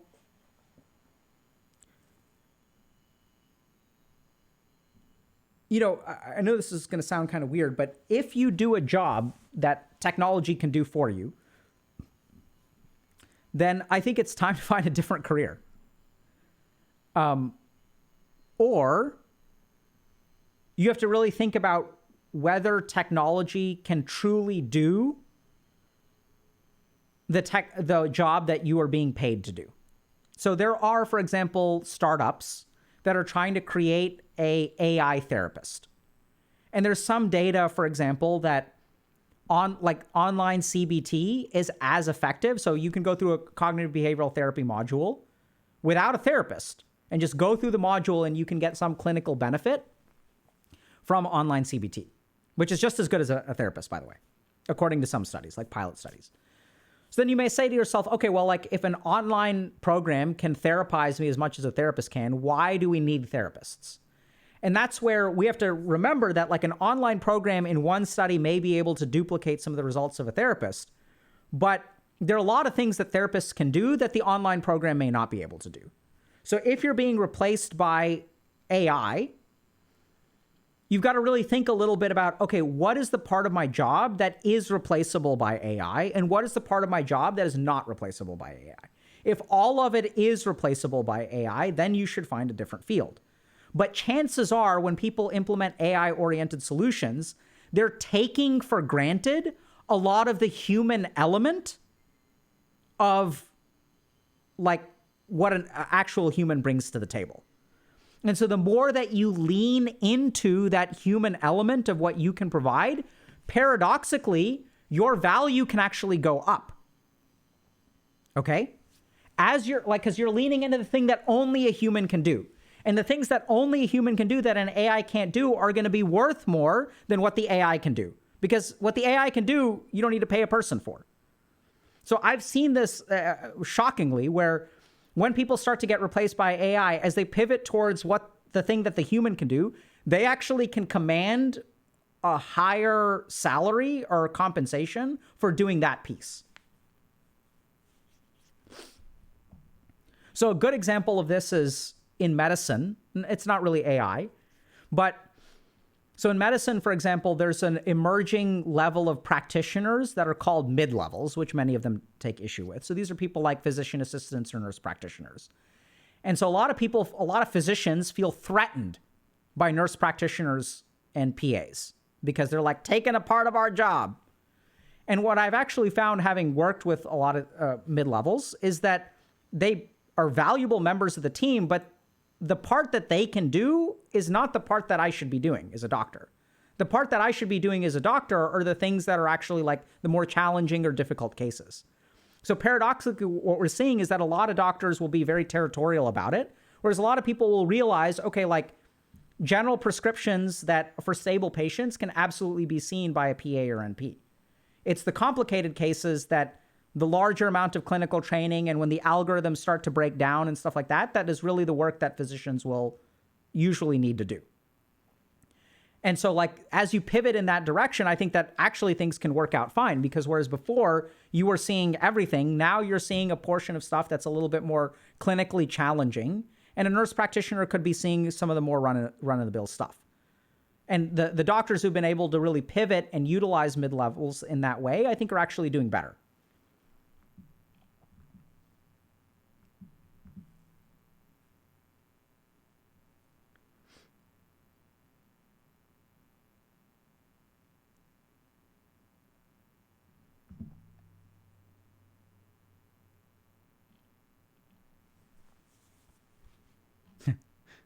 Okay.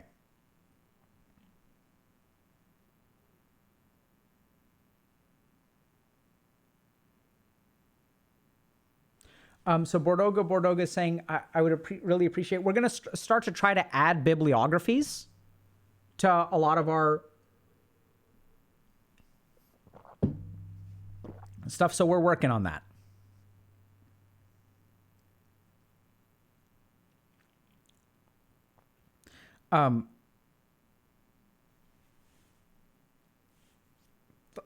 Okay, so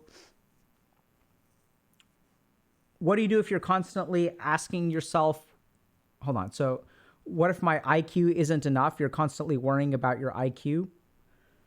I mean, so I think that when we have low self-esteem, our mind will find some kind of boogeyman to put a face on our low self-esteem. So we don't know exactly why we feel low self-esteem, but we'll assign it to a particular quality.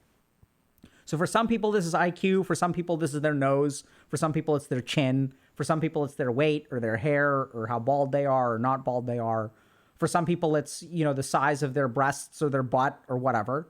So we'll assign something as the flag bearer of our insecurity. The really tricky thing that you have to watch out for is that sometimes our mind will pick a flag bearer of insecurity that is unsolvable.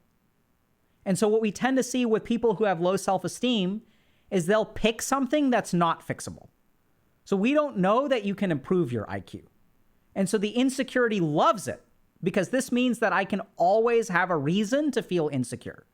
Because if I was insecure about, let's say, my work ethic or what time I wake up during the day or what time I go to bed, those are all actionable problems. So you've got to be very careful about the mind that chooses an unsolvable problem as the reason you are stuck. Because if the reason you're stuck is unsolvable, guess who is not to blame? Who is no longer responsible for how crappy your life is? So it's a really interesting trick that our insecurity will use to help us feel no more responsibility. Because if we're responsible and if we could fix it, then it's so much more impactful, right? It hurts so much if we could fix it and we don't fix it. So what our mind does to protect us from feeling responsible for our situation in life is picks an unsolvable problem. That becomes the flag bearer of our insecurity. And then we mull over this IQ thing. Oh my God, my IQ is too low. Instead, and then what we end up doing is there are 1,000 things you can do in your life that have nothing to do with your IQ that would improve your life a little bit. You could work a little bit harder. You could read a little bit more. You could maybe exercise. You could start eating one piece of fruit a day. There's all kinds of stuff that you can do to improve your life. Why do we get hung up on IQ? Because if we get hung up on our IQ, we have an excuse to not do any of the other crap. So if you get hung up about IQ, I'd say, why does your IQ matter so much? Just do all the stuff that isn't IQ and see what happens. Right? And what does the person who has the insecurity about their IQ say? If I tell them, why don't you go do this stuff? What are they going to say? Chat. What do you think?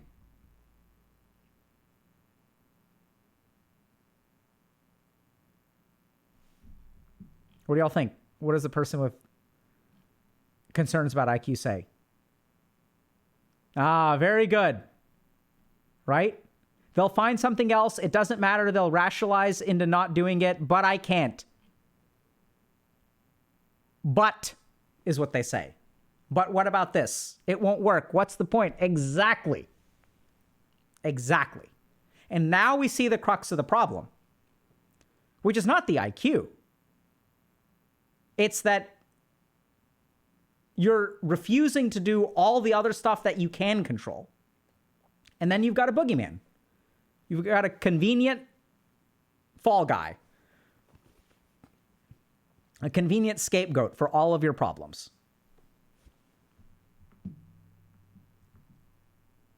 Great question. Okay, shall we meditate? So let's do a meditation. So earlier today, we were talking a little bit about using recreation as an antidote to stress and burnout.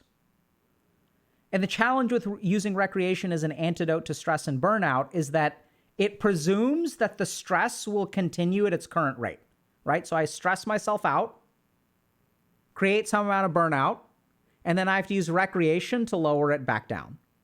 So what we're going to focus on is this piece over here. Because the cool thing is that if you can shape the way that outside events affect you, you can reduce the need for recreation and even be completely free of it. And if you no longer need recreation, you may think to yourself, oh my God, that sounds like a completely empty life, but it's actually quite the opposite. Because what you do in your day-to-day life is actually fulfilling and invigorating. So it's kind of bizarre. So what I want you all to do, this is going to be kind of a weird meditation, okay? So I want you to close your eyes. And I want you to think about one thing that stresses you out. So take a moment to just pick one thing that is like really stressing you out. It could be a test that's coming up. It could be a family member, something going on at work. It could be money. And now what I want you to think a little bit about is, where is that thing? Where is the source of your stress? Where does it exist? Now, even if you're thinking about your own, let's say, lack of capability in some way, like, oh, I'm a failure or whatever, like however you want to call it, notice that even the thought that I am a failure cannot exist unless the failing happens somewhere. And where does the failing actually happen? It happens on the outside. I will be alone forever.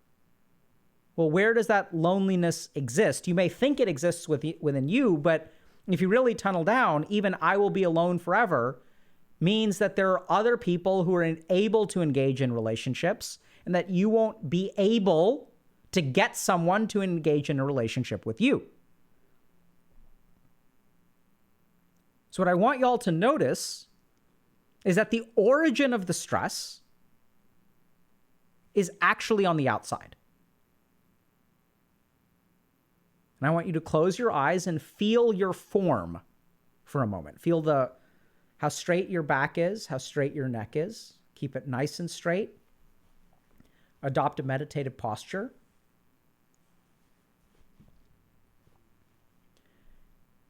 And I want you to visualize your source of stress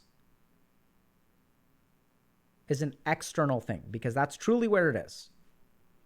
Even if you think, I'm going to be alone for the rest of my life. The mechanism of that loneliness is rejection by another human being. I will never be able to find a job.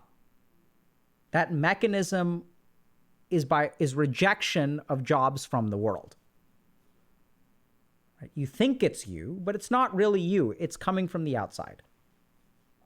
For some people, that may be easier. You can recognize that there's a particular person who's stressing you out. And now what I want you to do is notice the limits of your form. So try to focus on the very, very top of your head.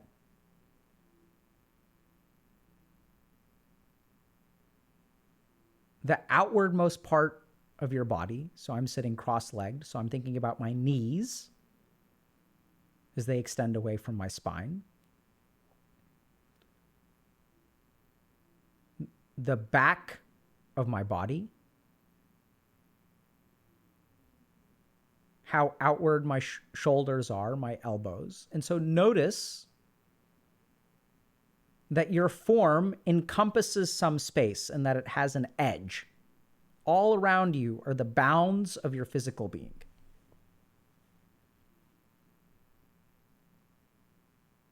And as you notice the bounds of your physical being, ask yourself, how does that external thing enter into this thing?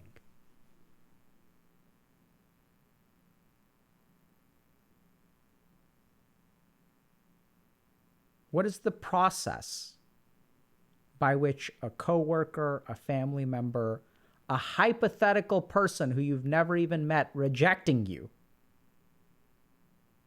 and therefore dooming you to be forever alone, whatever the situation is, how does that cross the fundamental barrier that you feel here?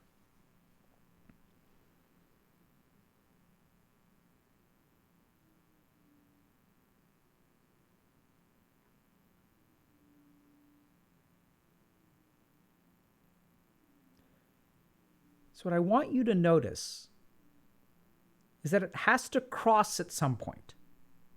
Maybe it's words that they say.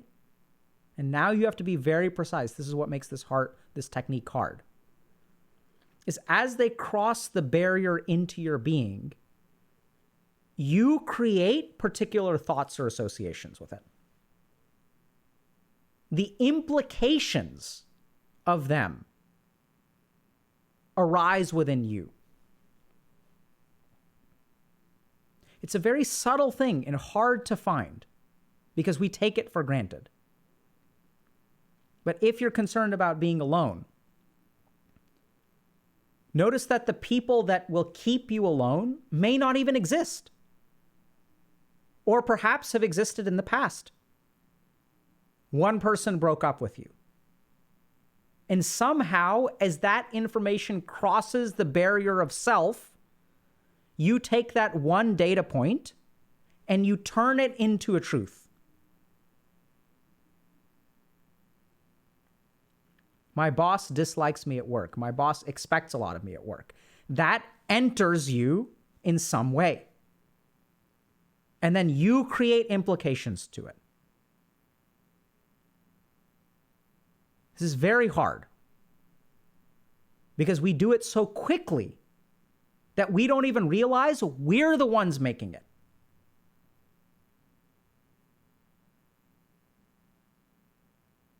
And so as you get grounded in your physical form,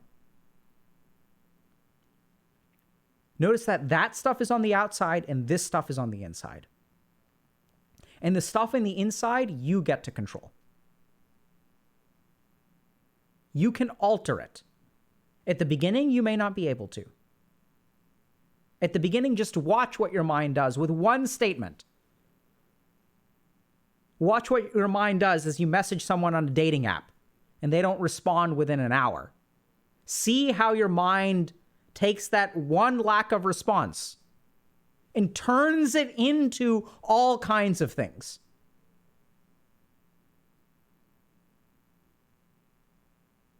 Who knows why they didn't respond? But that's not what you do. As it crosses the barrier, as their actual behavior crosses the barrier of your form, you create all kinds of problems from it.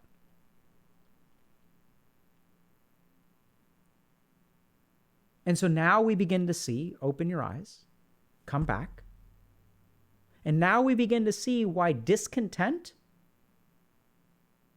is carried by some people.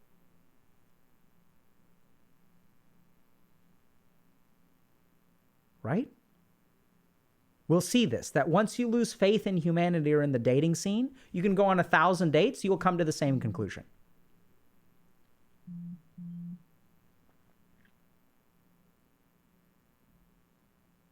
Right? Once their simple behavior or simple words cross the barrier into your form, you attach all these ideas with it.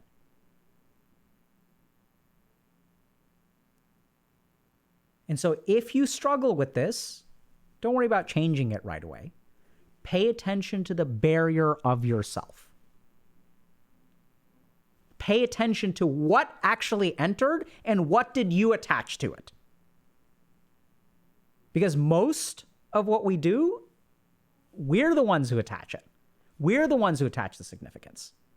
When you get fired from your job, does your boss tell you you'll never work again? No. They simply said, you're not going to work here now. What are they saying about the future for you? Nothing. Unless they're asshole bosses. We're the ones that attach all these implications. But those are all creations of the mind. And then your mind tries to convince you, if you're listening to this, but, and then you say, Dr. K, my mind is telling me this, my mind is telling me this, my mind is telling me this. Let me explain something to you. If your mind is trying to convince you of something, that means it isn't true.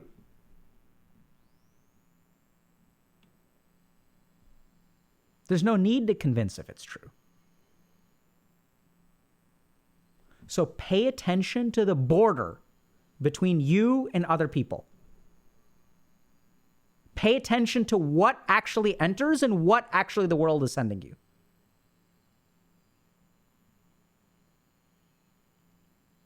And then you'll realize something really interesting. You can see this all over the internet. You'll see this with like entitled parents and choosing beggars and nice guys and stuff like that. You look at any one of those like, Schadenfreude, voyeurism kind of things, like anti-work. And notice what the actual stimulus on the outside is and the interpretation on the inside. Because the interpretation is under our control. The outside stuff is not our control. The way that we interpret events is under us. And so how do you get control of that? You start by noticing the entry point. Control will come over time. Don't worry about that yet. You may say, oh my God, it's too far away. Don't worry about it. Notice what is actually entering and what actually happened on the inside. Don't even try to control the interpretation yet. The first thing that you have to do is 3 things. What is the actual thing that happened? How did it cross the barrier? And what is my interpretation of it? And in that, there is actually a huge amount of liberation. Because until you do this practice, do you all get this? All 3 of those are the same. My boss firing me means I will never find another job. This person breaking up with me means I will be alone for the rest of my life. We don't even acknowledge the ones of us, the people who suffer the most are the ones who don't even acknowledge that there is an interpretation that they are adding to the equation. They think that their interpretation is truth. And no wonder they suffer, because they don't even realize that what they view as truth is 99% created by the mind. And so in order to solve their problem, if the external world is this way, and this is the cause for my suffering, what is my only path to salvation? It is to transform the external world. That is impossible, which is why these people stay stuck. Never going to get better. Instead, notice that you have a contribution. Is it 1%? Is it 99%? Who the hell knows? Start by noticing your contribution. Start by noticing your interpretation, because that's what you can change. And if you practice this diligently, close your eyes and watch things enter from the outside world into you. Notice what's coming from the outside, how it crosses, and what you do with it. This is the first step to liberation.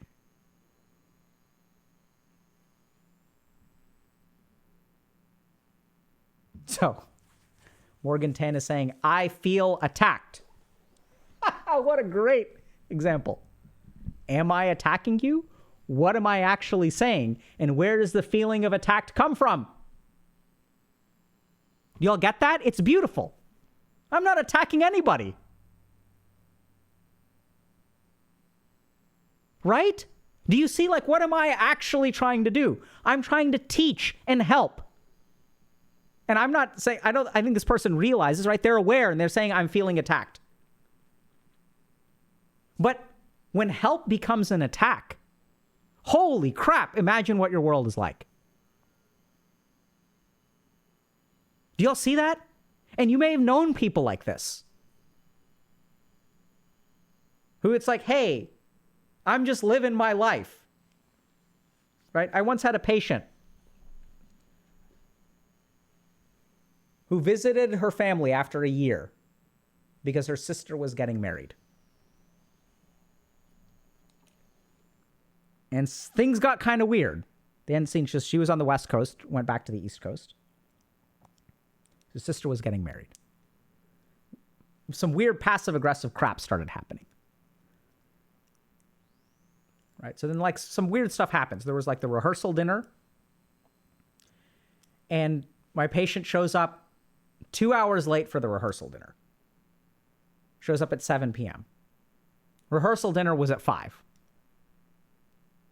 And then people get upset at my patient because you're 2 hours late for the rehearsal dinner. You should have been here 2 hours ago. My patient is like, wait, my sister told me to come at 7.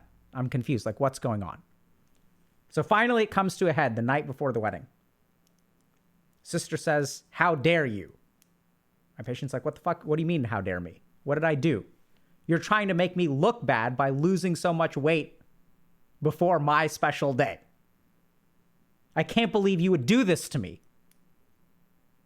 Come back after a year and be 30 pounds lighter. And I'm supposed to be the pretty one tomorrow.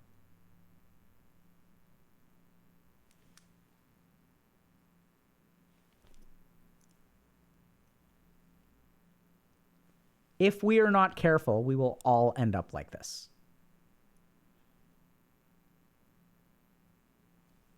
The world is going to be out there running itself. And it has all kinds of concerns, all kinds of desires, all kinds of hopes, all kinds of dreams, all kinds of insecurities, all kinds of circumstances completely outside of our control. And when all that crap on the outside crosses the barrier into us, we attach all kinds of crap to it. And it's the stuff that we attach that actually creates the most suffering. So pay attention to this. Pay attention to what crosses over. Pay attention to the way that you react. And ultimately realize that, I'm not saying it's easy, but there's only one piece of that you control. You don't get to control whether your brother or sister gains or loses weight. You just get to control whether you are going to be happy for them or feel threatened by it. You are going to get to control. The only thing you get to control is whether you are so concerned about being the prettiest person on the planet that you can't even express joy for the fact that your sister is moving in the right direction. You can't even express some amount of, hey, like maybe I should ask her what she's doing because I want to lose weight too. And this could be the start of me actually transforming my life.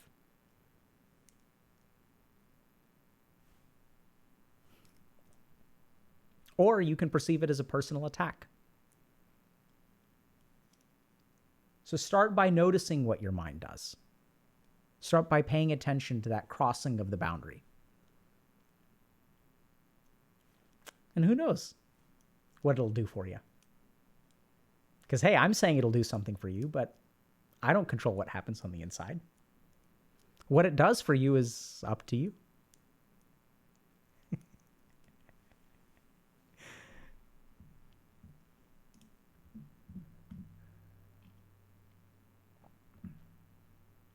Okay. Who are you rating, chat?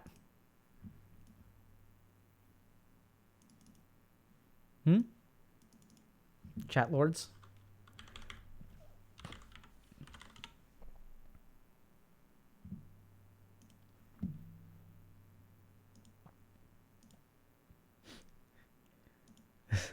To people saying, women, am I right?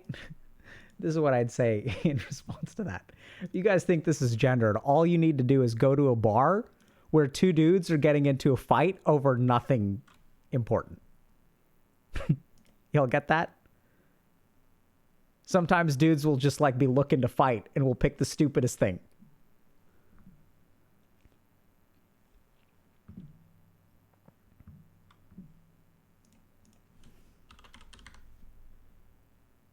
All right, let's raid Canute.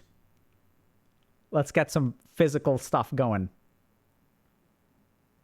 How long will this VOD be available for? This stream deserves sharing. I don't know. I am not responsible for that. I do not control that. So here's what I'd say if you guys loved this VOD. Or you think that this is worth sharing. Share it while you can. But why do you have to hold on to this? Right? Watch the VOD. By all means, watch it, share it, benefit from it. But why do you need to hold on? Oh, I want this wisdom there later for me. For most of the history of humanity, we haven't had VODs.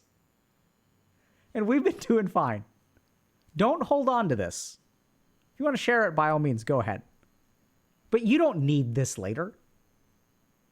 Right? Go and sit and close your eyes. And just meditate. Not meditate, contemplate on what we've talked about today. That's all you need. Take care, everybody. We'll see y'all. I think actually we may be out this week, so we may see y'all next week. But stay tuned to our socials, okay?